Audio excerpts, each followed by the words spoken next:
Good morning, good morning. Happy Wednesday. We're halfway through another week. Oh, dear.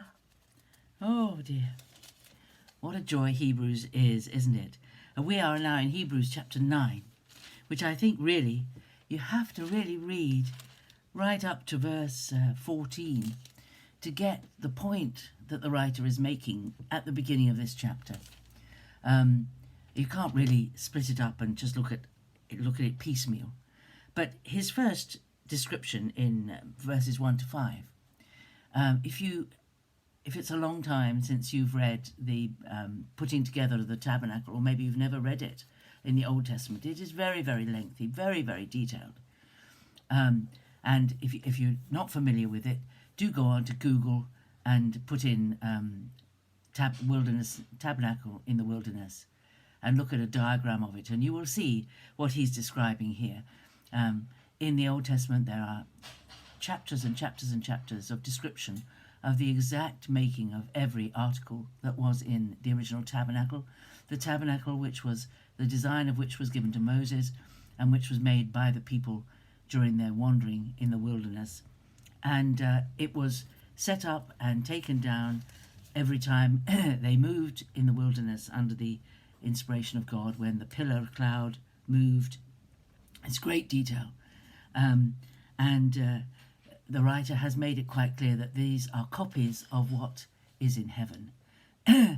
And the necessity of going into, of sprinkling blood in order to be able to enter into the different parts of the tabernacle. The tabernacle had an outer court where sin offering was made. Then it had an inner court. No, it had an outer court. Then it had a first court, as it were, the holy place. And then it had the Holy of Holies that entered through another curtain. And only one man entered there once a year. And they had to take blood with them and offerings in order to enter and not die because of their sinfulness.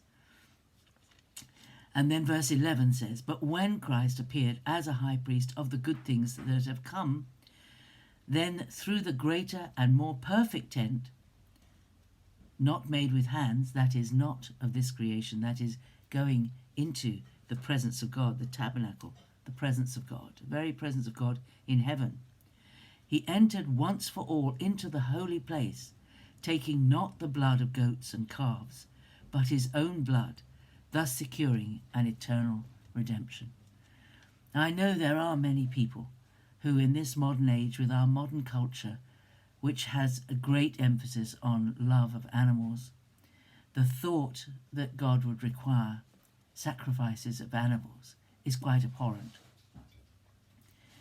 But the sacrifices of the animals was a picture of foreshadowing, and the number that had to be killed at any one point just emphasizes to me how incredibly more valuable than the blood of anybody, of any animals, no matter how many you sacrifice, is the blood of Jesus. The blood of Jesus is the most valuable substance that has ever existed. Peter makes that quite clear in his letter when he talks about the blood of Jesus in 1 Peter 1 verse 18. "You know that you were ransomed from the futile ways inherited from your fathers, not with perishable things such as silver or gold, but with the precious blood of Christ, like that of a lamb without blemish or spot." The precious blood of Christ is more enduring and more precious than silver or gold. The very things that we in this world think of as the most valuable substances are perishable by comparison to the blood of Jesus, which is far beyond all of that. But when you read about the sacrifices, you see the number of sacrifices that were offered in the tabernacle and later in the temple. And ponder that and realize that the blood of Jesus, he carried his own blood. He took his blood, his offering, into the very presence of the Father and offered it for the sins of the world. And the pictures in the Old Testament that prefigure this show us just how important the blood is. There's several places in the Old Testament where it says the life is in the blood. And it's very interesting, isn't it, that we did not discover that the blood circulated around the body and that the blood was important, was the most important thing, and it circulated every part of the body. Without the passage of blood round the body, there is no life. But the scriptures knew that. The Lord revealed that to his people long before scientists and doctors ever discovered about the circulation of the blood and how important it is. The scriptures has already said, the life is in the blood, and it is the life of Christ, the blood of Christ, that has paid for the sins of the world. He has offered his own blood, thus securing an eternal redemption. We are redeemed eternally. Nothing can change that. Nothing can undermine us or shorten our existence now that we are bought with the blood of Jesus. I know some people have difficulty with the idea of sacrifices, and to me it simply demonstrates that throughout the world the need to offer blood to atone for sin was known to to every society. Even the most primitive society had offerings, the idea of offerings, but it grew into an understanding of offering of blood. This is so important.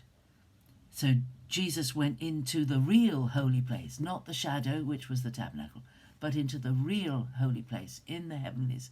When he rose from the dead, and when he ascended into heaven, he took with him his own blood to offer to the Father in atonement for the sin of the whole world. Praise his name. The writer of the Hebrews knew his Old Testament, or her Old Testament, perhaps better than we do.